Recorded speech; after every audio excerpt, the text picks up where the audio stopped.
स्वागत है आपका हमारे YouTube चैनल अवन थॉट स्टडी पॉइंट पर। हम लोग पढ़ चुके हैं पहले रामानंद के शिष्यों के बारे में। रामानंद के 3 शिष्यों के बारे में हम पढ़ चुके हैं। आगे वो तो 3 शिष्य कौन से हैं उनके बारे में भी आज जानकारी ले लेते हैं। आइए सबसे पहले ले लेते हैं संत सदना जी के बारे में जानकारी ले लेते हैं। तो संत सदना जी, ध्यान रखना, ये कसाई जाति के थे और मांस काट कर मांस को बेचने का कार्य करते थे। और भगवान जब ये मांस काटते थे उस समय ये भगवान विष्णु का नाम लेते थे। एक बार सदना जी ऐसे ही सड़क पे जा रहे थे और उनको क्या मिलता है कि रास्ते के अंदर उनको एक शालिग्राम पत्थर, काले कलर का पत्थर मिलता है। उनको पता नहीं होता है कि ये शालिग्राम पत्थर है और वो उस पत्थर को दुकान ले आते हैं और मांस बेचने का कार्य करते हैं उस पत्थर से। जितना उनको भार चाहिए होता है वो पत्थर उस भार का हो जाता है, ठीक है ना। तब एक बार क्या हुआ, एक ब्राह्मण वहां से निकले, ब्राह्मण देवता वहां से निकले और उन्होंने देखा कि सदना जी जो है वो शालिग्राम पत्थर से मांस बेच रहे हैं। तो ब्राह्मण देवता क्रोध में आ गए और उनको कहा कि आप भगवान के इस पत्थर से आप मांस कैसे बेच सकते हो, कैसे तोल सकते हो। तो सदना जी ने कहा कि ब्राह्मण देवता मुझे इसके बारे में जानकारी नहीं है। तो ब्राह्मण देवता अपने साथ में लेके चले गए उस पत्थर को और रात को भगवान उनके ब्राह्मण के सपने में आए और उन्होंने कहा कि तू मुझे जहां से लेके आया है वहीं लेके जा, क्योंकि जो सदना की भक्ति है वो एकदम निष्पक्ष भक्ति है। वो किसी चीज की कामना करके मेरी भक्ति नहीं कर रहा है, वो सिर्फ और सिर्फ मेरा नाम ले रहा है, मेरा नाम स्मरण कर रहा है। और इस तरह सदना जी जो है वो कसाई जाति के होते हुए भी भगवान के बड़े भक्त बन गए। तो ध्यान रखना सदना जी के बारे में अपने को क्या क्या जानकारी ध्यान रखनी है। पहली जानकारी अपने को ध्यान रखनी है कि ये किस जाति के थे। ध्यान रखना, कसाई जाति के।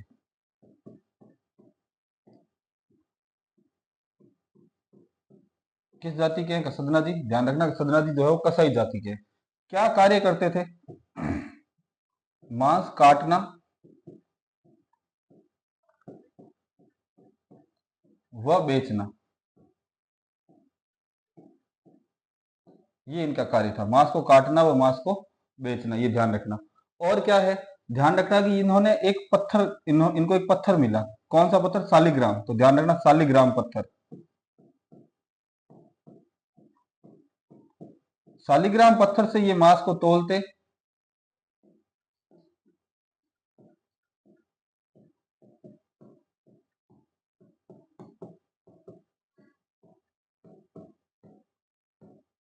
शालिग्राम पत्थर से मांस को तोलते थे, ठीक है ना। फिर एक बार ब्राह्मण देवता मिले और इन्होंने वो, मैंने आपको जो स्टोरी सुनाई अभी वो वाली स्टोरी हुई। इनके गुरु का नाम क्या है? ध्यान रखना, इन्होंने किसको अपना गुरु माना? इनके गुरु का नाम क्या है? ध्यान रखना, रामानंद। ठीक है। और ये किस की उपासना करते थे? तो ये भी ध्यान रखना, उपासना। उपासना करते थे ये किसकी? भगवान विष्णु की।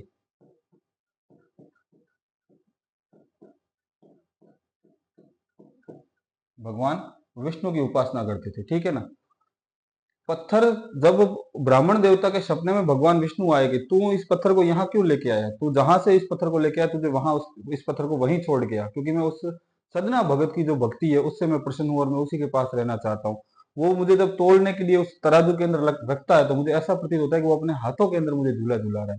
तो इस तरह ये भी जो थे संत सदना जी जो थे वो भी भगवान की भक्ति के अंदर लीन होकर प्रसिद्ध संत के रूप में उजागर हुए। लीजिए, और ये ध्यान रखना निर्गुण भक्ति के, निर्गुण भक्ति, ठीक है। अगले संत अपन लेते हैं, ध्यान रखना, सेना जी। संत सेना जी, स्क्रीनशॉट लेना चाहो तो ले लीजिए।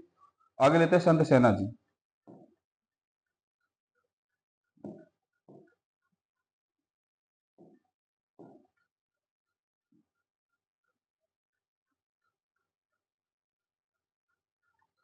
ध्यान रखना संत सेना जी ये भी निर्गुण भक्ति के संत हैं।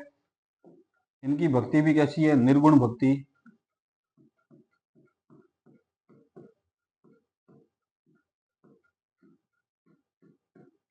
निर्गुण भक्ति परंपरा के हैं, ध्यान रखना। अगर इनकी जाति पूछ ले तो ध्यान रखना ये नाई जाति के।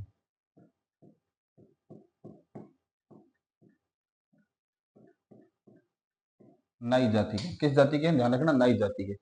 आगे बात करते हैं कि इनकी नाई जाति है, इनकी स्मृति के अंदर जो सदना जी हैं, सदना जी की स्मृति के अंदर जो नाई जाति के लोग हैं उन्होंने भी अपने नाम के पीछे शैन लगाना प्रारंभ किया, ठीक है ना। नाई जाति ने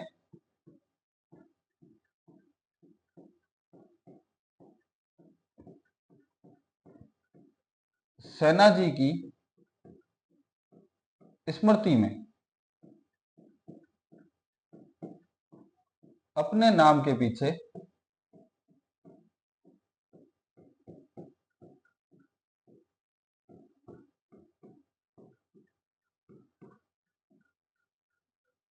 सैन्य शब्द लगाया।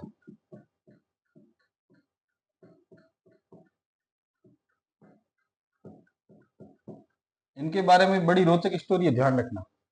ये एक राजा के यहाँ कार्य करते थे। उस राजा का नाम जो था वो था वीर सिंह। ध्यान रखना, जिस राजा के यहाँ ये चाकरी या कार्य करते थे, तो ठीक है ना, वीर सिंह।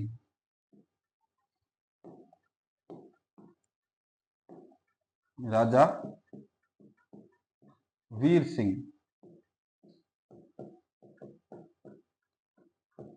के यहाँ कार्य करते थे।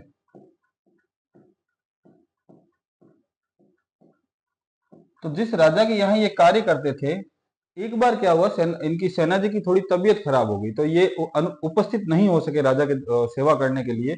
तब भगवान स्वयं जो थे, उन्होंने सेना जी का रूप धारण किया और वहां पे प्रस्तुत हुए, और उन्होंने राजा की ऐसी सेवा की कि राजा ने जो है वो सेना जी की बहुत तारीफ की।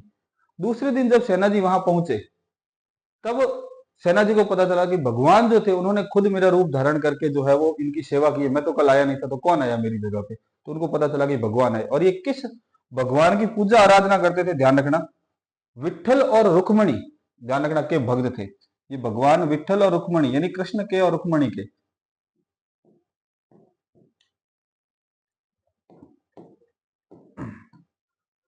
कृष्ण रुक्मणी के भक्त थे ये।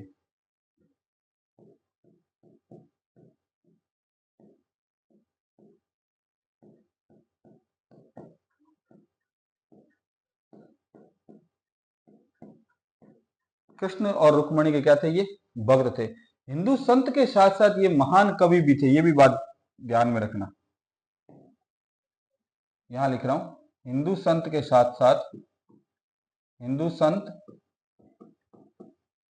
व महान कवि। हिंदू संत व महान कवि, ठीक है।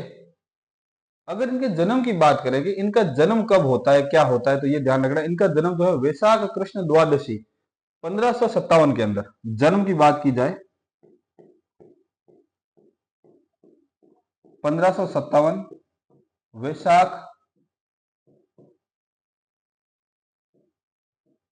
कृष्ण द्वादशी, अपनी भाषा में कहते हैं बारस, ठीक है। अपनी भाषा में क्या कहेंगे? बारस। वैशाख कृष्ण द्वादशी को इनका क्या होता है? जन्म होता है। इनके पिता का नाम अगर हो कि इनके पिता का नाम क्या था, तो इनके पिता का जो नाम था वो था चंद न्यायी, ठीक है ना। और इनके खुद के बचपन का नाम था नंदा। तो ये भी बात आप नोट कर लीजिएगा। बचपन का नाम,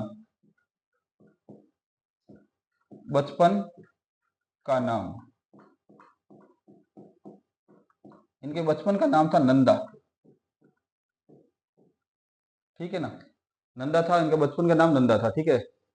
इनकी अनुपस्थिति में ये बात ध्यान रखना, इनकी अनुपस्थिति में खुद भगवान जो कृष्ण थे या भगवान विष्णु थे, उन्होंने राजा की सेवा करके राजा से प्रसन्नता प्राप्त की थी। स्क्रीनशॉट लीजिए फटाफट इसका।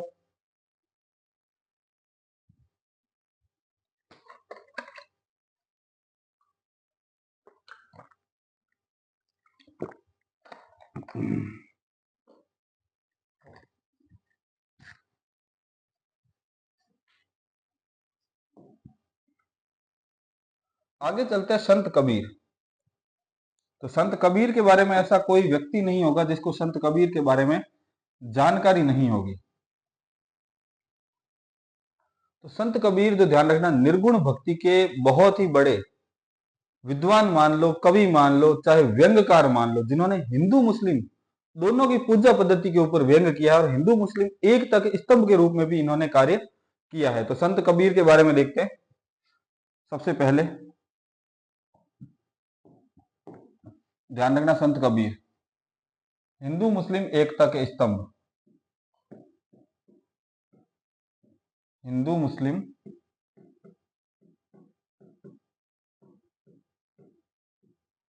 एकता के स्तंभ।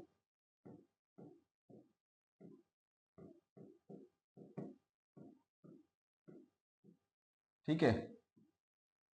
निर्गुण भक्ति के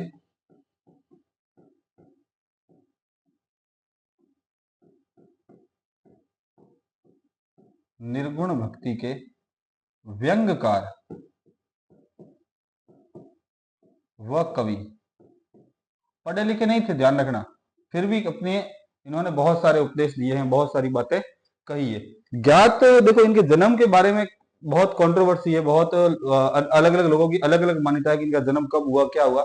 फिर भी एक डेट जो 11th या 10th बोर्ड 10th के जो बुक्स है उसके अंदर दी हुई है, तो अपन उस डेट के बारे में चर्चा कर लेते हैं कि इनके जन्म की डेट क्या है और मृत्यु की डेट क्या है। जन्म, ध्यान रखना, इनका जो जन्म है राजस्थान बोर्ड की किताबों के अनुसार इनका जन्म जो है 1398 में हुआ है, वाराणसी, 1398 वाराणसी। ठीक है। और अगर मृत्यु की बात करेंगे, इनकी मृत्यु कब होती है, तो इनकी मृत्यु के बारे में भी उसी बुक के अनुसार 1518 1518 के अंदर मगहर में होती है। मगहर, वहां पर इनकी क्या हो जाती है, मृत्यु हो जाती है। जब इनकी मृत्यु होती है तो हिंदू और मुस्लिम में आपस में लड़ाइयां हो जाती है। हिंदू कहते हैं कि हम अपनी हिंदू परंपरा के अनुसार इनका दाह संस्कार करेंगे, और मुस्लिम कहते हैं कि हम इनको जो है वो दफनाएंगे। तो थोड़ी देर बाद में, बहस के बाद में, जब इनकी कफन उठाया जाता है, इनकी शव के ऊपर से कफन उठाया जाता है, तब वहां पर फूल बिखरे हुए रहते हैं। तो आधे फूल हिंदू लेके जाते हैं और आधे फूल मुस्लिम से लेके जाते हैं, ध्यान रखना। ठीक है। इनका जो पालन पोषण जो है वो किसने किया, तो इनका पालन पोषण, ये सरस्वती नदी के अंदर मिले थे, तो इनका पालन पोषण जो है, सॉरी सरस्वती नहीं, ये हाँ सरस्वती नदी के अंदर मिले थे। इनका पालन पोषण है नीरू व नीमा।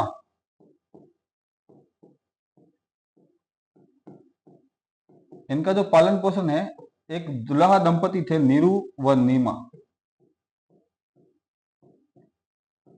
उन्होंने जो है इसका क्या क्या किया, इनका पालन पोषण किया है। ठीक है। ध्यान रखना, ये जो मूर्ति पूजा के खिलाफ थे, ये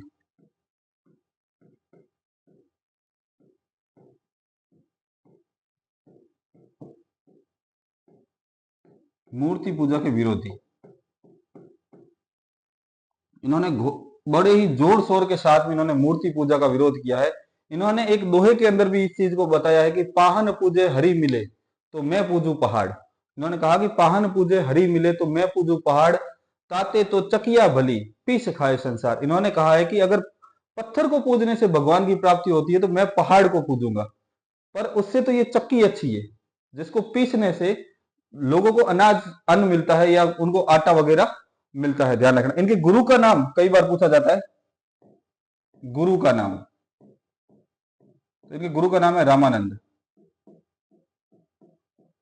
एक बार ये रामानंद जो है वो तालाब के ऊपर नहाने के लिए जा रहे थे, और कबीर के ऊपर इनका रामानंद का पैर आ जाता है, तो रामानंद के मुंह से निकलता है राम। तो कबीरदास जी उसी मंत्र को अपना मूल मंत्र मान के रामानंद को अपना गुरु मान लेते हैं, तथा वो रामानंद के शिष्य बन जाते हैं। ठीक है ना। और ध्यान रखना, इनकी पत्नी का नाम लोई था, पत्नी लोई। ये भी ध्यान रखना, एक किसी को मिली हुई थी और उसका भी पालन पोषण किया हुआ था। एक वनखेड़ा बैरागी थे, उनको ये मिली थी और उन्होंने इनका पालन पोषण किया था। कबीर के कुछ ग्रंथ है, ठीक है ना, कबीर के ग्रंथों के बारे में भी चर्चा कर लेते हैं कि कबीर के कौन कौन से ग्रंथ हैं। कबीर ने अनपढ़ होते हुए भी कई ग्रंथों की रचना की है, तो उन ग्रंथों के बारे में चर्चा कर लेते हैं कि इन्होंने कौन कौन से ग्रंथों की रचना की है। कबीर बीजक, पहला ग्रंथ है कबीर बीजक।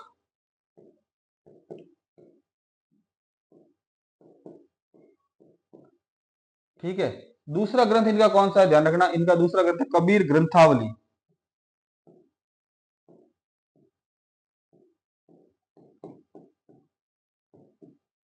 वैसे ये इंडियन हिस्ट्री के टॉपिक के अंदर आता है, उस टाइम हम इसको वापस दोबारा से अच्छे से पढ़ेंगे, पर अभी राजस्थान के अकॉर्डिंग जितना आपको ध्यान रखना है वो ये ध्यान रखना है राजस्थान के अकॉर्डिंग। ठीक है ना। एक है इनका ग्रंथ है कबीर साखी।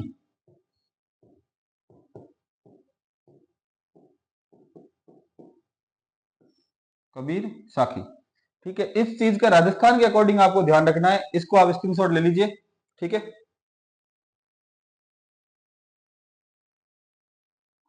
चलिए, ये हमने पढ़ा तीन संतों के बारे में। पहला पढ़ा हमने सदना जी के बारे में, दूसरा पढ़ा हमने सेना जी के बारे में, और तीसरा पढ़ा कबीरदास जी के बारे में।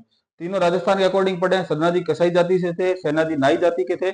कबीरदास जी की जाति का जो है वो जन्म से जाति का पता नहीं चलता, क्योंकि इनके जन्म का ही पता नहीं चलता, जाति का पता कैसे चलेगा। सदना जी जो थे वो मांस काटने का कार्य करते थे। सेना जी जो है वो राजा के यहाँ, एक वीर सिंह नाम का राजा था, उनके बाल नाखून और मालिश का कार्य करते थे। और कबीर जो है वो भक्ति को, सबसे पहले ध्यान रखना, कबीर जो है वो भक्ति को ही अपना सर्वोपरि गुण मानते थे। इन्होंने हिंदू व मुस्लिम दोनों की पूजा पद्धति पर इन्होंने बहुत सारे व्यंग किए। जैसे हिंदुओं पर मैंने आपको बता चुका हूं कि पाहन पूजे तो हरि मिले, मैं पूजू पहाड़ ताते तो चकिया भली, पी सिखाए संसार, कबीरदास जी ने कहा है। मुसलमानों के ऊपर इन्होंने कहा है कि काकर पाथर चूर्ण के मस्जिद दिवी चुनाए, ता चढ़ी मुल्ला बांग दे, क्या बहरा हुआ खुदा है। कि उन्होंने पत्थरों को चुन चुन के मस्जिद तो चुनवा दी, उसके ऊपर चढ़कर अगर मुल्ला जब बांग देता है, क्या आपका खुदा बहरा है जो सुनता नहीं। तो इन्होंने कई पद्धतियों के ऊपर, हिंदू व मुस्लिम दोनों की पद्धतियों के ऊपर इन्होंने व्यंग किए हैं। इसी के साथ अपने टॉपिक को आज यहीं खत्म करते हैं, और कल वापस से नए टॉपिक के साथ आते हैं। तब तक आप पवन थॉट स्टडी पॉइंट को लाइक करते रहिए, शेयर करते रहिए, सब्सक्राइब करते रहिए। धन्यवाद।